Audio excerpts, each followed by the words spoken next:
열대야로 숨막히는 여름밤이 계속되고 그 어둠 속에 나타나는 건 바로 공포영화. 등골 오싹하게 만드는 머리푼 귀신들이 온다. 영화 속 귀신은 한민신 처녀 귀신이 대부분. 우리나라 귀신은 처녀만 있는 건가? 귀신이 고칼 노릇이라는 속담이 있는 것처럼 우리 생활 속 귀신은 가까이에 있어요. 이 말에 담긴 이야기 속 귀신을 만나보죠. 옛날 어느 마을에 가난한 부부가 20년이 넘도록 자식이 없었대요. 그 부부의 소원은 떡두꺼비 같은 아들을 얻는 것이었죠. 그래서 아침 저녁으로 산신에게 빌었답니다.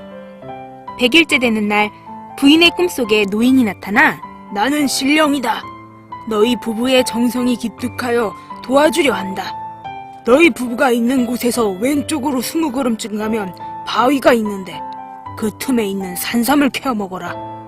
부인은 그 꿈대로 산삼을 찾아 먹고 얼마 뒤 아들을 낳았어요. 아기 이름은 복동이. 무럭무럭 자라 7살이 되어 서당에 보냈지만 글보다는 사냥을 더 좋아했어요. 16살이 되던 해 복동은 문과시험을 보러 한양으로 떠나게 되었어요. 한양으로 올라가는 길, 어두운 밤이 되어 어느 외딴 집에 이르렀어요. 저는 과거를 보러 한양에 가는 길입니다. 빈 방이 있으면 신세 좀 지겠습니다. 간절한 청에 주인 영감은 선뜻 청년을 집으로 들였어요. 복동이의 늠름한 모습이 마음에 든 영감은 딸을 불러 건너방 손님이 오셨으니 급진히 모시라고 얘기했죠.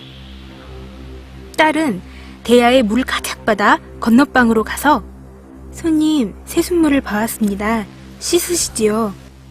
필요 없으니 당장 나가시오! 벌컥 화를 내는 복동이에게 딸은 쫓겨났지만 아버지의 당부를 소홀히 할 수 없었죠. 정성 들인 밥상을 들고 딸은 방문 앞에 서서 손님, 시장하시죠? 저녁 드세요. 방문을 열려 하니 밥상을 텐마루에 두시오. 젊은 아가씨가 외간 남자가 있는 방에 들어오려고 하오. 복동의 면박이 떨어졌어요.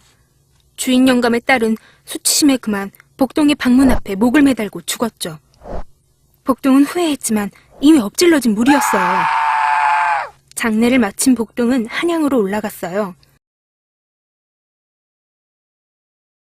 활쏘기 시합이 시작되고 5발을 관역 한가운데 맞히면 합격이었죠. 자신감 있는 복동은 3차례 관역을 마치고 4번째 화살을 쐈어요. 그때 갑자기 회오리 바람이 불어 화살은 빗나갔어요. 과거 시험에 낙방한 복동은 3년 뒤 다시 재시험을 치렀지만 또 같은 일이 벌어졌어요. 이상히 여긴 복동은 점쟁이에게 찾아갔죠. 당신 때문에 한을 품고 죽은 처녀가 귀신이 됐어. 활을 쏠 때마다 회방을 놓을 거야. 점쟁이의 말에 낙심했지만 복동이는 포기하지 않고 과거를 보러 갔어요. 3번째 화살을 다 맞추고 4번째 화살을 쏴야 하는데 복동은 관역을 보며 눈물을 흘리기 시작했어요. 이것을 본 관리가 아니 활을 쏘다 말고 왜 눈물을 흘리는 거요? 복동은 지난 사정을 털어놓았어요. 관리는 잠시 생각하더니 말했어요. 처음부터 다시 활을 쏘시오. 복동은 관리의 말대로 첫 번째, 2번째 화살을 관역 한가운데 꽂았고 관리가 외쳤습니다. 합격이오! 먼저 쏜 3발과 뒤에 2발을 합쳐 합이 5발이오. 그때 갑자기 공중에서 울음 섞인 목소리가 들렸어요. 감쪽같이 나를 속였구나. 꾀에 넘어갔어. 복동에게 원한을 갖고 자살한 처녀 귀신이었어요. 신기한 꾀를 내거나 일이 하도 신기하여 귀신도 탐복할 만하다는 말로 이때부터 귀신이 고칼 노릇이라는 말이 생겼어요.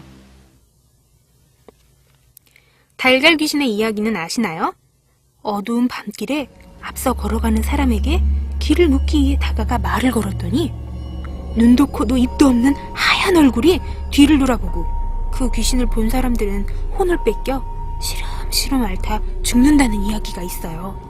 자식이 없어 제사상도 못 먹는 죽은 사람들이 달걀 귀신이 된다고 해요. 이 귀신에 대한 공포는 대를 잇는 핏줄을 중시하는 조상들의 가치관에서 시작된 겁니다. 다른 공포심이 만든 귀신은 호암마마 귀신이에요. 옛날 비디오 경고문에서 어린이들에게 가장 무서운 재앙으로 호암 마마 전쟁을 얘기했는데, 이중 마마는 천연두로도 불리는 무서운 전염병으로 호환, 호랑이보다 더 무서운 병을 높은 분을 이르는 마마라는 존칭을 써서 달래려고 했어요.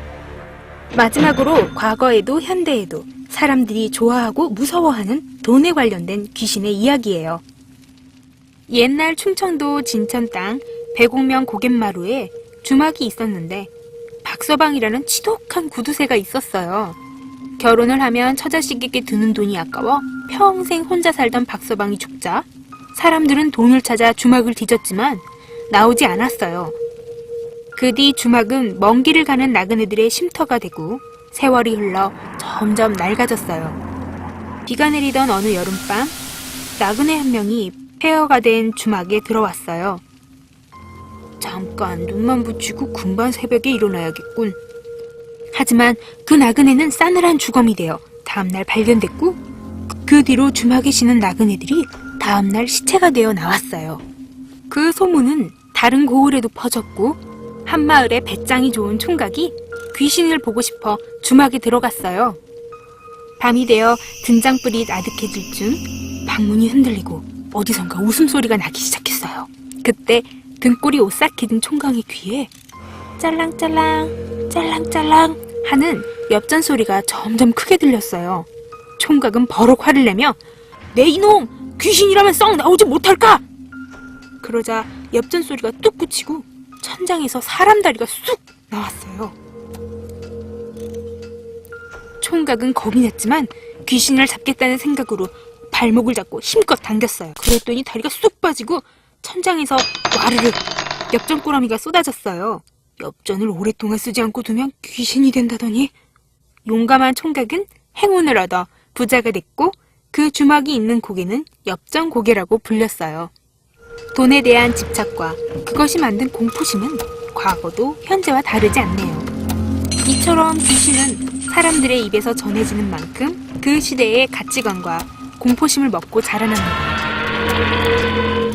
현대의 한국 귀신들이 IT 기기와 사람 그 자체에 갖는 공포심을 보이는 것처럼 말이죠. 귀신은 그 시대의 거울이 되어 돌아옵니다. 이번 여름도.